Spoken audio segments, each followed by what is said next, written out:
Guión para los compañeros de curso. Discurso argumentativo. Muy buenas noches para todos.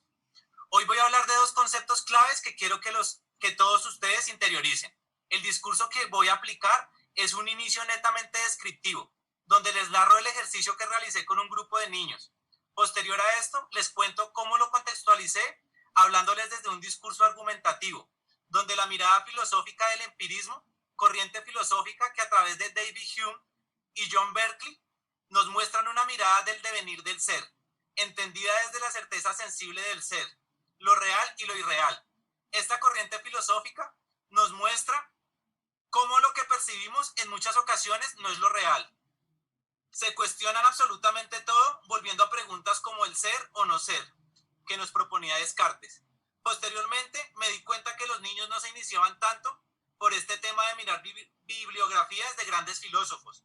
Por lo mismo, me enfoqué en trabajar en discurso puramente dialéctico, utilizando metodologías pedagógicas como la didáctica y la lúdica, mostrando a los niños imágenes de obras de arte de artistas como Frida Kahlo, Salvador Dalí y Francis Bacon, filósofo y artista plástico, que muestran a través de sus obras una mirada psíquica del ser en sí, donde la parte interna del ser, que no podemos tocar ni ver, pero sí percibir, nos muestra los conceptos mencionados, pues lo intuitivo, lo intangible, lo metafísico, nos invita a comprender dichos conceptos mencionados.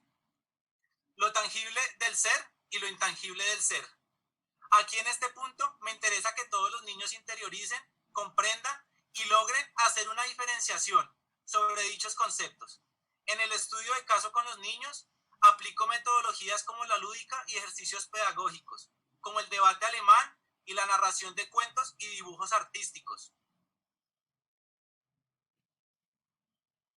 Finalizo realizando mi discurso pedagógico de una manera analítica, reflexiva, nuevamente argumentativa, donde mi estudio de caso, de proceso descriptivo, narrativo y de construcción de conocimiento con los niños, al finalizar vuelve al punto de inicio, que es netamente dialéctico.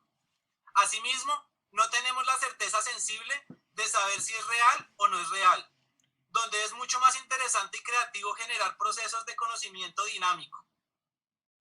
Pero volviendo a nuestro asunto sobre lo tangible y lo intangible del ser, parto de un lenguaje simple, descriptivo, dirigido a un grupo pequeño de niños, donde utilizo un tono de voz dinámico e intermedio, que a manera de cuento y conceptos básicos de parábolas o ejercicios de contrarios, es decir,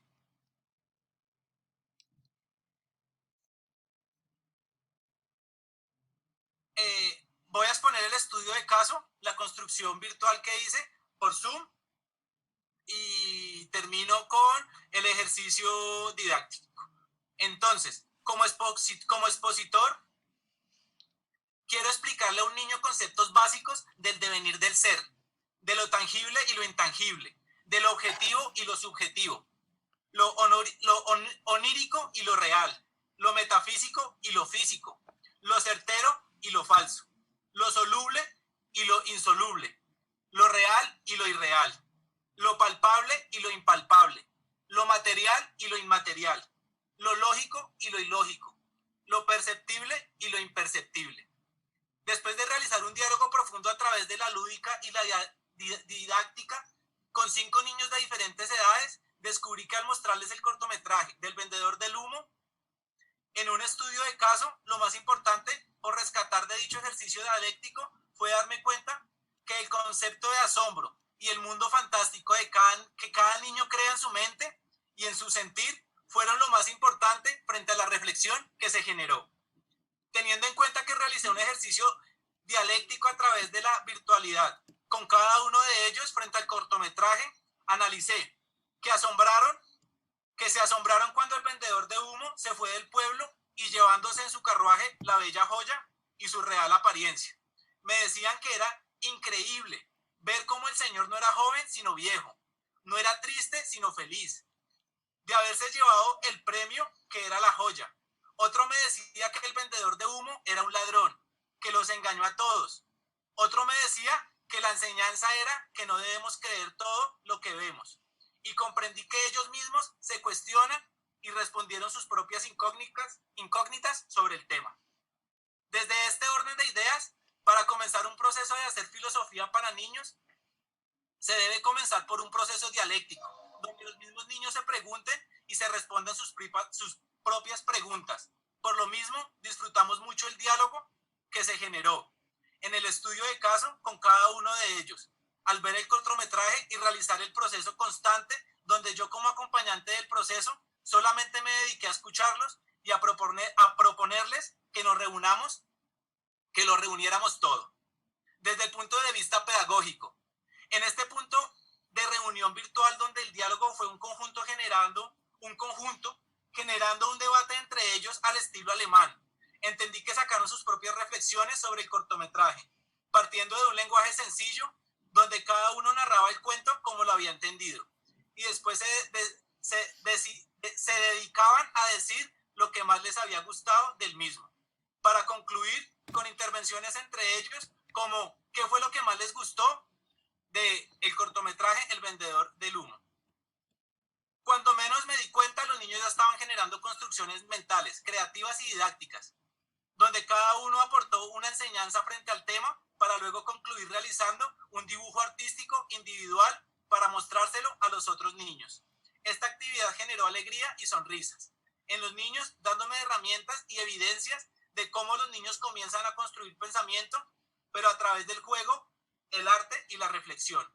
Posteriormente, para hacerles entender conceptos como lo tangible y lo intangible del ser, realizamos un juego de palabras contrarias, donde los antónimos fueron el invitado principal. Hablamos de lo real y lo irreal, de lo cierto y de lo incierto, de lo claro y lo oscuro, de lo sensible y lo insensible, de lo bueno y lo malo, de lo blanco y lo negro, de lo mágico y lo palpable, de las distintas paradojas que existen en el mundo, entre muchas otras reflexiones. Y por último, les coloqué diferentes imágenes de obra de arte donde podemos observar la parte más interna del pensamiento, del ser sin verlo en lo tangible, pero sabiéndolo y sintiéndolo desde lo visual. Les explicaba cómo es de asombroso ver cómo un artista puede llegar a reflejar en sus obras sus emociones, su parte psicológica y su pensamiento. Todo esto visualizado en sus obras y complementando por el espectador, que en mi caso concreto fueron estos niños.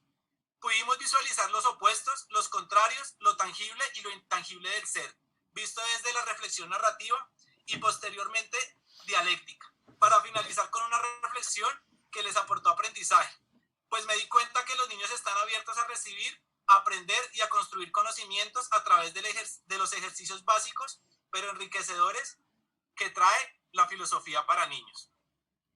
El ejercicio dialéctico y didáctico, muy breve, comenzó. Hola niños, ¿ya saben qué es lo tangible?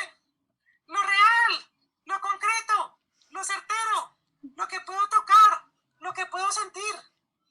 Muy bien, niños. ¿Y qué es lo intangible del ser?